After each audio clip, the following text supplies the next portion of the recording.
44. Part of my job is to preview the menu for a dinner party tonight. This means taking a bus from the house where I work to another big house, asking some strange cook what they expect everybody to eat. Who I work for doesn't like surprises, so part of my job is telling my employers ahead of time if tonight they'll be asked to eat something difficult, like a lobster or an artichoke. If there's anything threatening on the menu, I have to teach them how to eat it right. This is what I do for a living. The house where I clean, the man and woman who live here, are never around. That's just the kind of jobs they have. The only details I know about them are from cleaning up what they own. All I can figure out is from picking up after them, cleaning up their little messes, day after day, rewinding their videotapes, full-service anal escorts, the giant breasts of lethal weapons, the adventures of little Cinderella. By the time my bus drops me off here, the people who I work for are gone to work downtown. By the time they drive home, I'm back downtown in my housing voucher studio apartment that used to be just a tiny hotel room until somebody crowded in a stove and a fridge to raise the rent. The bathroom's still out in the hall. The only way I ever talk to my employers is by speakerphone. This is just a plastic box sitting in their kitchen counter and yelling at me to get more done. Ezekiel chapter 19, verse 7. And he knew their desolate places. Something, something, something. You can't keep the whole Bible balanced in your head. You wouldn't have room to remember your name. The house I've been cleaning the last 6 years is about what you'd expect. Big, and it's in a real Tony part of town. I live in P-Town. It's super funny. Okay. This is compared to where I live. All the studio apartments in my neighborhood are the same as a warm toilet seat. Somebody was there just a second before you, and somebody will be there the minute you get up. The part of town where I go to work every morning. There are paintings on the walls. Behind the front door, there are rooms and rooms nobody ever goes into. Kitchens where nobody cooks. Bathrooms that never get dirty. The money they leave out to test me, will I take it? The money is never less than a $50 bill, dropped behind a dresser as if by accident. The clothes they own look designed by an architect. Next to the speakerphone is a fat daily planner book they keep full of things for me to get done. They want me to account for my next 10 years, task by task. Their way, everything in your life turns into an item on a list. Something to accomplish. You get to see how your life looks, flattened out. The shortest distance between 2 points is a timeline, a schedule, a map of your time, the itinerary for the rest of your life. Nothing shows you the straight line from here to death, like a list. I want to be able to look at your planner, the speakerphone yells at me, and know exactly where I can find you at 4 o'clock on this day 5 years from now. I want you to be that exact. Seeing it down in black and white, somehow you're always disappointed in your life expectancy. How little you'll really get done. The resume of your future. It was 2 o'clock Saturday afternoon, so according to my daily planner, I'm about to boil 5 lobsters for them to practice eating. That's how much money they make. The only way I can afford to eat veal is when I smuggle it home on the bus sitting in my lap. The secret to boiling a lobster is simple. First, you fill a kettle with cold water and a pinch of salt. You can use equal parts of water or vermouth and vodka. You can add some seaweed to the water for a stronger flavor. These are the basics they teach you in home economics. Most everything I know is from the messes these people leave behind. Just ask me how to get bloodstains out of a fur coat. Really? Go ahead. Ask me. The secret is cornmeal and brushing the fur the wrong way. The tricky part is keeping your mouth shut. To get the blood off piano keys, polish them with talcum powder or powdered milk.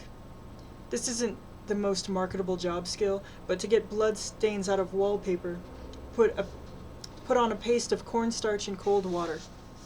This will work just as well to get blood out of a mattress or a Davenport. The trick is to forget how fast these things can happen. Suicides, accidents, crimes of passion. Just concentrate on the stain until your memory is completely erased. Practice really does make perfect, if you could call it that. Ignore how it feels when the only real talent you have is for hiding the truth. You have a God-given knack for communicating a terrible sin, for committing a terrible sin. It's your calling. You have a natural gift for denial, a blessing, if you could call it that. Even after 16 years of cleaning people's houses, I want to think the world is getting better and better. But really, I know it's not. You want there to be some improvement in people, but there won't be. And you want to think there's something you can get done. Cleaning this same house every day, all it gets better is my skill at denying what's wrong. God forbid I should ever meet who I work for in person. Please don't get the idea I don't like my employers. The caseworker has gotten me lots worse postings. I don't hate them. I don't love them. But I don't hate them. I've worked for lots worse. Just ask me how to get urine stains out of drapes and a tablecloth. Ask me, what's the fastest way to hide bullet holes in a living room wall? The answer is toothpaste. For larger calibers, mix a paste of equal parts starch and salt. Call me the voice of experience. 5 lobsters is how many I figure they'll take to learn the tricky detail of getting the back open. The carapace, I figure. Inside's the brain or the heart you're supposed to be hunting for. The trick is to put the lobsters in the water and then turn up the heat. The secret is to go slow.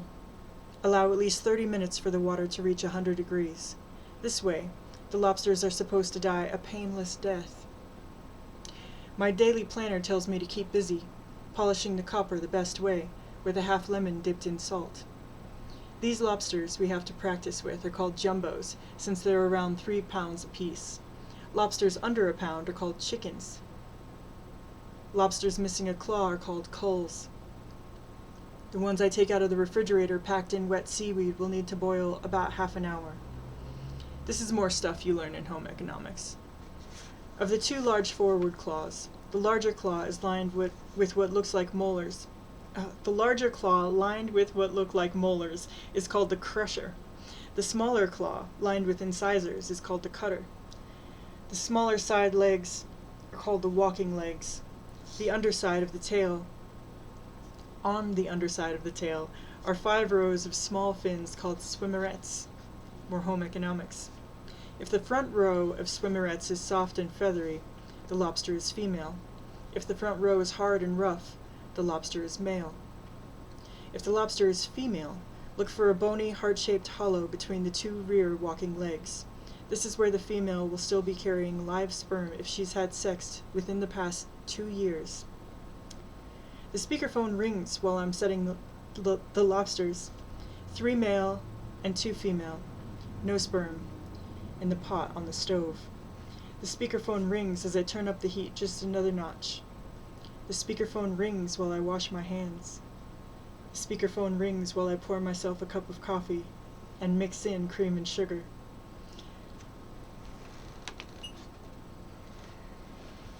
The speakerphone rings while I take a handful of seaweed from the lobster bag and sprinkle it in on top of the lobsters in the pot.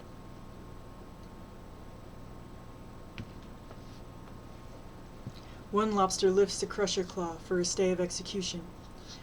Crusher claws and cutter claws. They're all rubber banded. The speakerphone rings while I go wash and dry my hands again. The speakerphone rings, and I answer it. Gaston House, I say. Gaston Residence, the speakerphone yells at me. Say it, Gaston Residence. Say it the way we told you how. What they teach you in home economics is it's correct to call a house a residence, only in printing and engraving. We've gone over this a million times. I drink a little coffee and fiddle with the heat under the lobsters. The speakerphone keeps yelling, "Is anyone there? Hello? Have we been cut off?" This couple who I work for, at one party they were the only guests who didn't know how to lift the doily with the finger bowl. Since then, they've been addicted to learning etiquette. They still say it's pointless, it's useless, but they're terrified of not knowing every little ritual. The speakerphone keeps yelling, "Answer me! Damn it! Tell me about the party tonight. What kind of food are we going up against? We've been worried sick all day." I look in the cabinet over the stove for the lobster gear, the nutcrackers and nut picks and bibs. Thanks to my lessons, these people know all 3 acceptable ways to place your dessert silver. It's my doing that they can drink iced tea the right way, with the long spoon still in the glass. This is tricky, but you have to hold the spoon handle between your index and middle fingers against the edge of the glass opposite your mouth. Be careful not to poke your eye out. Not a lot of people know this way. You see people taking the wet spoon out and looking for a place to set it and not wreck the tablecloth. Or worse, they'll just put it anywhere and leave a wet tea stain. When the speakerphone goes silent, then, and only then, do I start. I ask the speakerphone, "Are you listening?" I tell the speakerphone, "Picture a dinner plate. Tonight," I say, "the spinach souffle will be at the 1 o'clock position. The beets thing will be at 4 o'clock. A meat thing with slivered almonds is going to be at the other half of the plate in the 9 o'clock position. To eat it, the guests will have to use a knife, and there are going to be bones in the meat." This is the best posting I've ever had. No kids, no cats, no wax floors, so I don't want to botch it. If I didn't care, I'd start telling who I work for to do any monkey business I can imagine, like, "You eat sorbet by licking it out of the bowl, dog dish fashion." Or, "Pick up the lamb chop with your teeth and shake your head vigorously side to side." And what's terrible is they'd probably do this. It's because I've never steered them wrong. They trust me. Except for teaching them etiquette, my toughest challenge is living down to their expectations.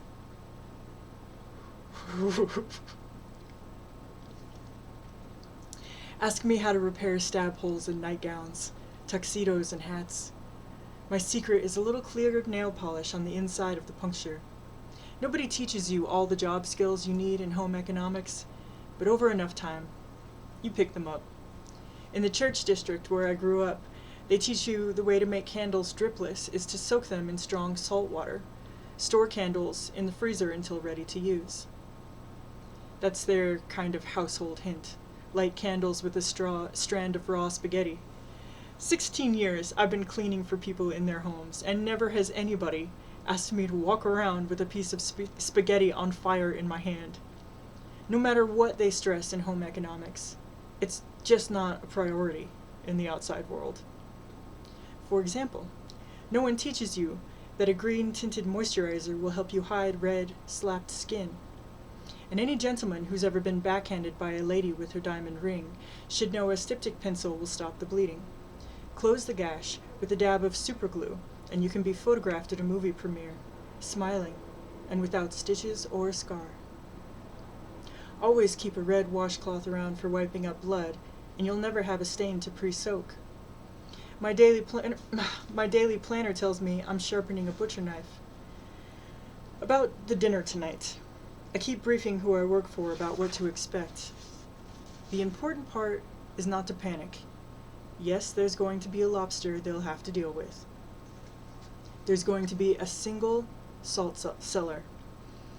A game course will be served after the roast. The game is going to be squab. It's a kind of bird. And if there's anything more complicated to eat than a lobster, it's a squab. All those little bones you have to dismantle, everybody dressed up for their dissection. Another wine will come after the aperitif. The sherry with the soup course, the white wine with the lobster, the red with the roast, another red wine with the greasy ordeal of the squab.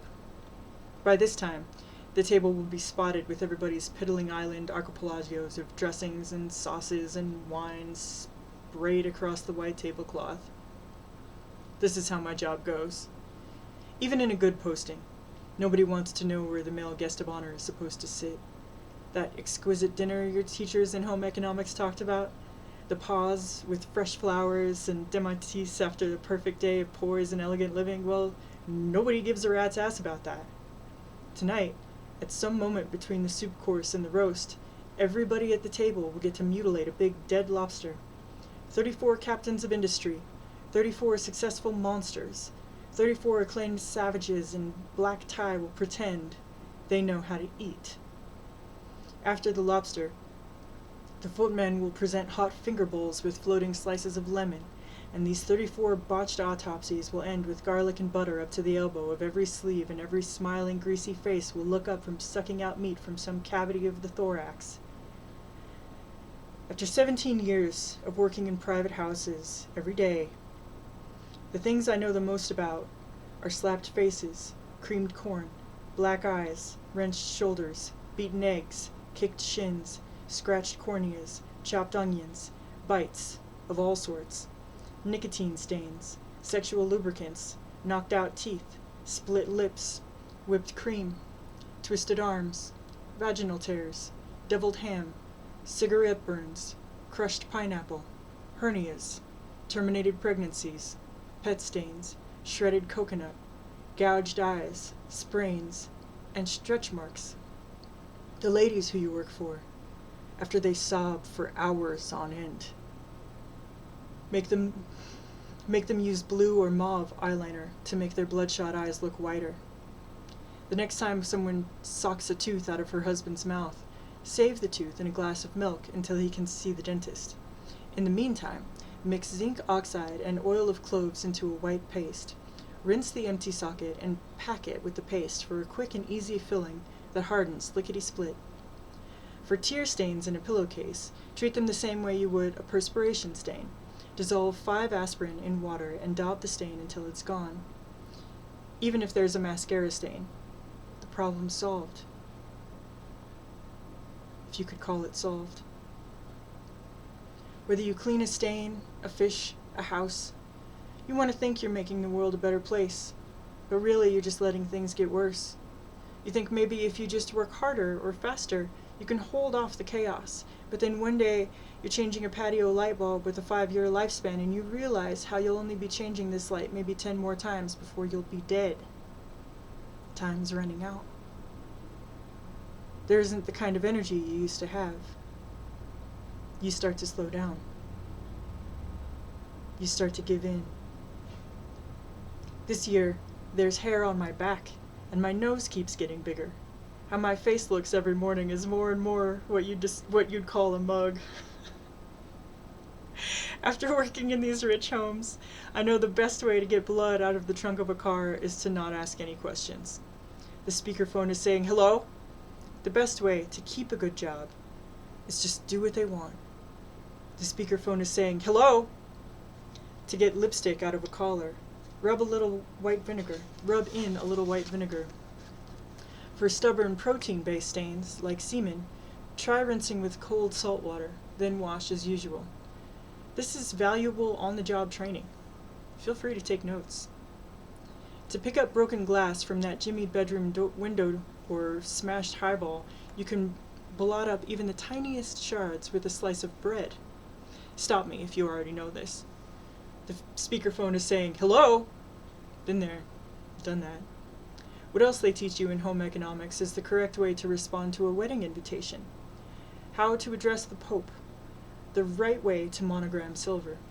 In the Creedish Church School, they teach how the world can be a perfect, elegant little stage play of perfect manners, where you're the director. The teachers, they paint a picture of dinner parties where everyone will already know how to eat a lobster. Then it's not. Then all you can do is get lost in the tiny details of every day doing the same tasks over and over. There's the fireplace to clean. There's the lawn to mow. Turn all the bottles in the wine cellar. There's the lawn to mow again. There's the silver to polish. Repeat. Still, just one time, I'd like to prove I know something better. I can do more than just cover up. The world can be a lot better than we settle for. All you have to do is ask. No, really. Go ahead. Ask me. How do you eat an artichoke? How do you eat asparagus? Ask me. How do you eat a lobster? The lobsters in the pot look dead enough, so I lift one out. I tell the speakerphone, "First, Twist off each of the front big claws. The other lobsters I'll put in the refrigerator for them to practice taking apart. To the speakerphone I say, take notes. I crack the claws and eat the meat inside. Then bend the lobster backwards until its tail snaps away from its body. Snap off the tip of the tail, the telson, and use a seafood fork to push out the tail meat. Remove the intestinal vein that runs the length of the tail. If the vein is clear, the lobster hasn't eaten anything for a while. A thick, dark vein is fresh and still full of dung. I eat the tail meat. The seafood fork, I tell the speakerphone with my mouth full. The seafood fork is the little baby fork with 3 prongs. Next, you unhinge the back shell, the carapace, from the body, and eat the green digestive gland called the tamale. Eat the copper-based blood that congeals into white gunk. Eat the coral-colored immature egg masses. I eat them all. Lobsters have what you call an open circulatory system, where the blood just sloshes around inside their cavities, bathing the different organs. The lungs are spongy and tough, but you can eat them, I tell the speakerphone and lick my fingers. The stomach is the tough sack of what look like teeth just behind the head. Don't eat the stomach. I dig around inside the body. I suck the little meat out of each walking leg. I bite off the tiny gill bailers. I bypass the ganglia of the brain. I stop. What I find is impossible. The speakerphone is yelling. Okay, now what? Was that everything? What's there left to eat? This can't be happening, because according to my daily planner, it's almost 3 o'clock. I'm supposed to be outside, digging up the garden. At 4, I'll rearrange the flower beds. At 5:30, I'll pull up the salvia and replace them with Dutch iris, roses, snapdragons, ferns, ground cover. The speakerphone is yelling, "What's happening there? Answer me! What's gone wrong?" I check my schedule, and it says I'm happy. I'm productive. I work hard. It's all right down here in black and white. I'm getting things done. The speakerphone yells, "What do we do next?" Today is just one of those days the sun comes out to really humiliate you. The speakerphone yells, "What's there left to do?" I ignore the speakerphone because there's nothing left to do. Almost nothing's left. And maybe this is just a trick of the light, but I've eaten almost the whole lobster before I noticed the heartbeat.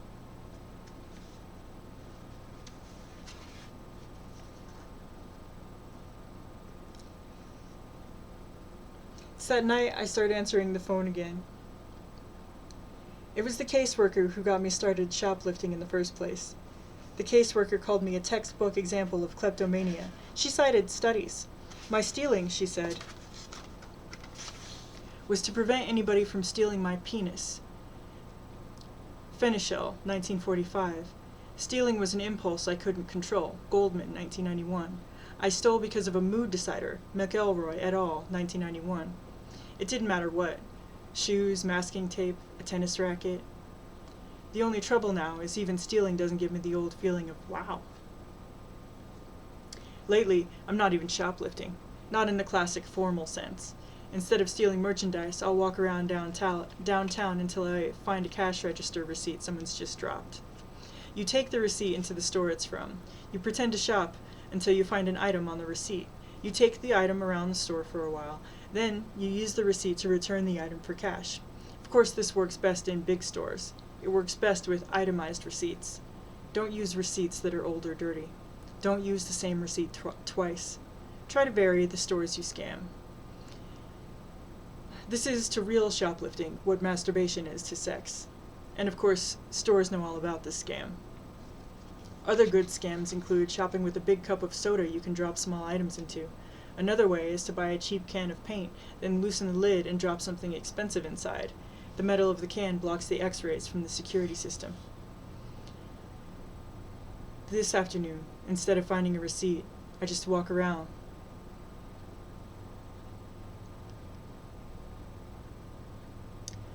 Walking around downtown, I find a register receipt for a color television. This feels like I found a winning lottery ticket, but I put the receipt in a trash can.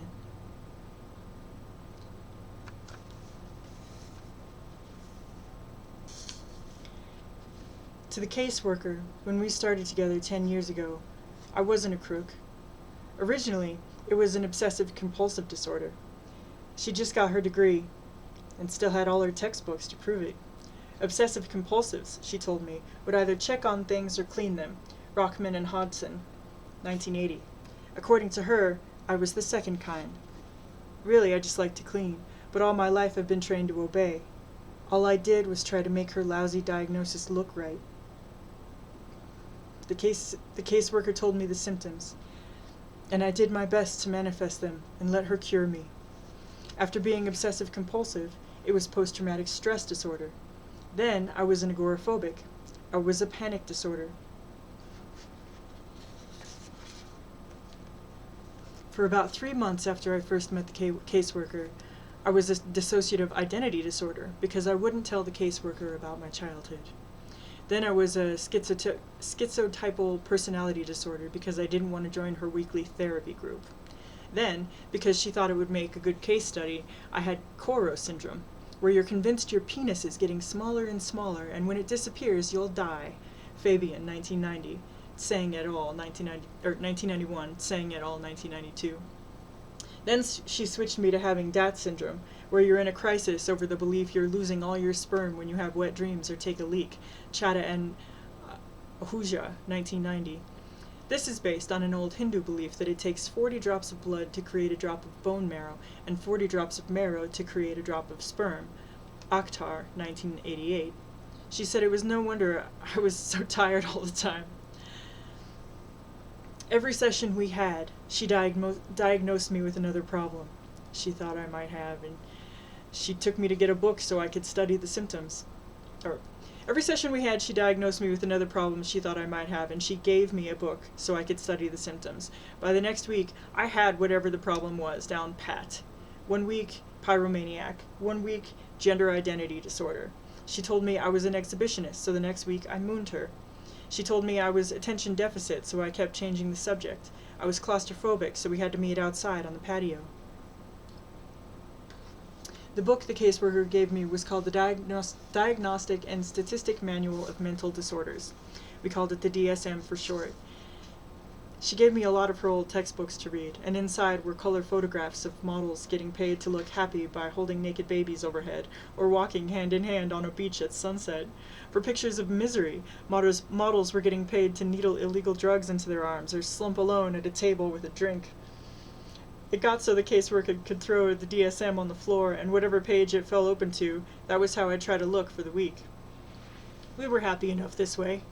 For a while. She felt she was making progress every week. I had a script to tell me how to act. It wasn't boring, and she gave me too many fake problems for me to stress about anything real. Every Tuesday, the caseworker would give me her diagnosis, and that was my new assignment. Our first year together, there wasn't enough free time for me to consider suicide. We did the Stanford Binet to figure out how old my brain was. We did the Wechsler. We did the Minnesota Multiplastic Personality Inventory, the Million Clinical Multi-Axel Inventory, the Beck Depression Inventory. The caseworker found out everything about me, except for the truth. I just didn't want to be fixed. Whatever my real problems might be, I didn't want them cured. None of the little secrets inside me wanted to be found and explained away by myths, by my childhood, by chemistry. My fear was, what would be left?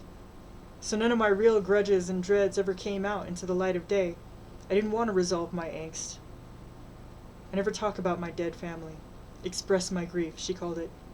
Resolve it. Leave it behind.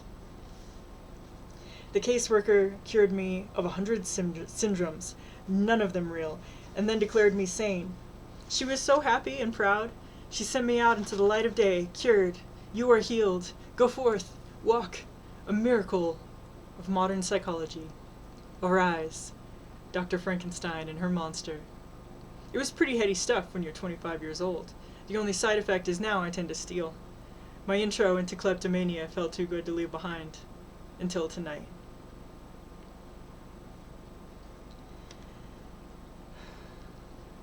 Upstairs, the phone is already ringing off the hook.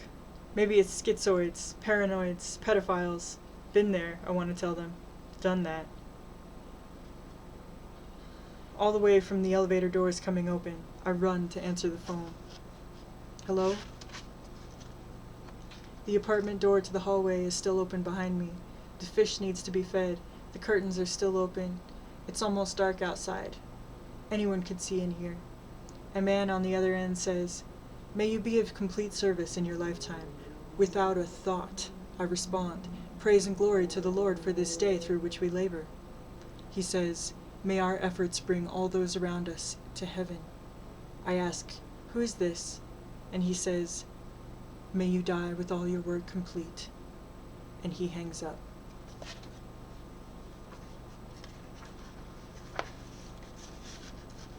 "13. The last chapter was excerpts of 37. The chapters go backwards in this book. Our second day on the road. My teeth felt dull and yellow. My muscles feel less toned. I can't live my life as a brunette. I need some time, just a minute, just 30 seconds under a spotlight. No matter how much I try to hide this, bit by bit, I start to fall apart. We're in Dallas, Texas, considering half a Wilmington villa with faux tile countertops and a bidet with a master bath. It has no master bedroom, but it has a laundry room with washer-dryer hookups. Of course it has no water or power or phone. It has almond-colored appliances in the kitchen. There isn't a fireplace, but the dining room has floor-length drapes. This is after we look at more houses than I can remember. Houses with gas fireplaces, houses with French provincial furniture, vast glass-topped coffee tables, and track lighting. This is with the sunset red and gold on a flat Texas horizon, in a truck stop parking lot outside Dallas proper. I wanted to go with a house that had separate bedrooms for each of us, but no kitchen. Adam wanted the house that had only 2 bedrooms, a kitchen, but no bathroom. Our time was almost up. The sun was almost down, and the drivers were about to start their all-night drives. My skin felt cold and rolling with sweat. All of me, even the blonde roots of my hair, ached. Right there in the gravel, I just started doing push-ups in the middle of the parking lot. I rolled onto my back and started doing stomach crunches with the intensity of convulsions. The subcutaneous fat was already building up. My abdominal muscles were disappearing. My pecs were starting to sag. I needed bronzer. I needed to log some time in a sunbed. Just 5 minutes, I begged Adam and Fertility, before we hit the road again. Just give me 10 minutes on a wolf tanning bed. No can do, little brother, Adam says. The FBI will be watching every gym and every tanning salon and health food store in the Midwest. After just 2 days, I was sick of the crap, deep-fried foods they'd serve at truck stops. I wanted celery. I wanted mung beans. I wanted fiber and oat bran and brown rice and diuretics. What I told you about, Fertility says, looking at Adam. It's starting. We need to get him locked up someplace, stat. He's going into attention withdrawal syndrome. The two of them hustled me into a maison d'elegance just as the driver was putting his truck into gear. They pushed me into a back bedroom with just a bare mattress and a giant Mediterranean dresser with a big mirror above it.